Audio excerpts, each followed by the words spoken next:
It's now on to augmented reality and virtual reality. And we met with you last time on our delegation to Israel. It's great that you're doing stuff within the UK. And please, the floor is yours. Okay. I don't think did you coordinate that? Because what he just said is like transitioning perfectly to what I'm about to talk about. So, hello everyone. My name is too hard to pronounce, and I'm Hexa CEO and one of the co-founders. And what we're about to talk today is why virtual, augmented, and mixed reality are not a reality yet. And I need a clicker for that. So, we'll start with the futuristic world of Ready Player One, a planet with a huge financial crisis. Bots are taking all of our work. Corporates are ruling that world. And people are left so poor they have to live in piled up mobile homes.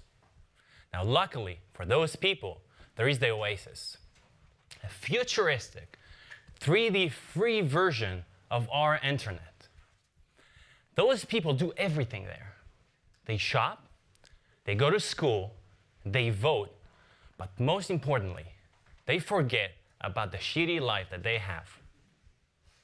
Now, this future may seem far, but everything we do is leading to a version of that future. So we're left with two choices. One, stand by. Two, take part and shape it. Because when Facebook bots start talking with each other with a language that we cannot understand, I start thinking about Skynet. So in the next couple of minutes I have, I'll try to summarize 2 years of R&D, navigate between a dozen or so NDAs, and try to give you insights into the minds of the people and corporates that are building that future. But more importantly, I'll try to show you what I think they're all missing out on. Let's start with the basics. RR, real reality, if there's such a thing anymore. AR, augmented reality, taking computer-generated images and placing it on top of real reality. Virtual reality is blocking real reality and replacing it with an artificial one. And mixed reality, very similar to augmented, however, the difference is that the computer-generated images or assets are able to interact with real reality. So if I'm shooting at that bot and he wants to run away, he cannot do that through the wall because there's a wall there. He has to go through the door. So, main blockage of making those industries a reality are better hardware that are easier to use than our smartphones. HoloLens, Magic Leap, that will probably launch your new product in a decade or so. Faster, cheaper computing power to analyze those huge amount of data. And BTR here, so faster internet to transfer all of that data from servers to our devices. Now, I know that you will criticize me and you will tell me that it's way more complicated than that. There is so much things going on. Yeah, I only have 10 minutes. So, those three things, without them, nothing will happen. Or is it? Because what keeps surprising me is that people are missing out on one very important parameter of those industries. Who in hell is going to create enough 3D assets or enough 3D content to facilitate those industries' growth? What will happen when hundreds and thousands of companies will start using the newest technologies like Facebook AR Studios, Apple AR Kit, and the new kid in the block, Google AR Core?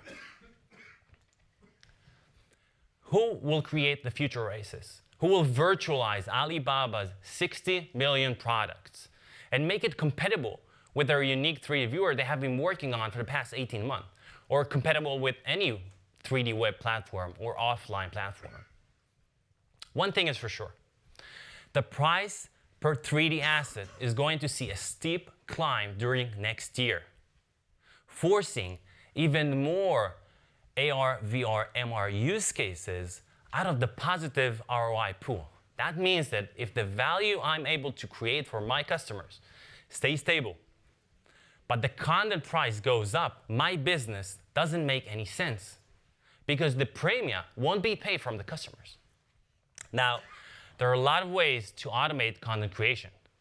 The most interesting ones is using AI or machine learning-based algorithms in plain words. Now, AI presents us with the best way to tackle that problem because machines, unlike humans, are able to analyze huge amount of data very, very fast. And if you're able to create a content creation process that is measurable, you will eventually automate that process. Having said that, in order to kickstart the learning curve, you need a repository of 3D asset that just does not exist. So there's two ways to create that repository. One, you can go to investors and say, I need $20, $30 million. So $30 million going once, going twice. Our crowd? No. OK, let's go to plan B. Find a place.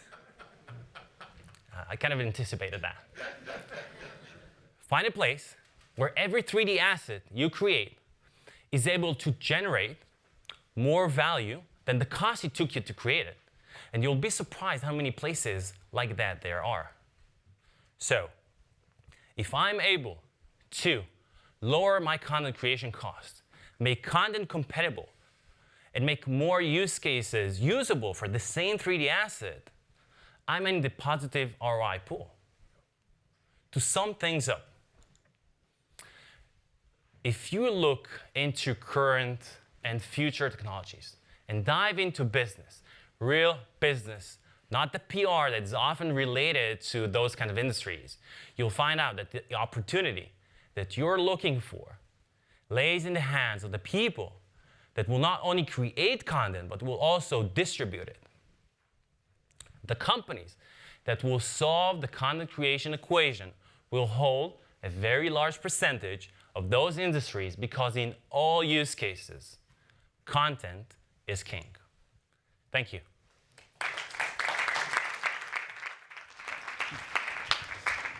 Yehiel, thank you very, very much for presenting Hexa. As I mentioned before, on our last investment and technology delegation you presented to us, it's great to see you back here, and we hope to see you again on one of our next delegations as well.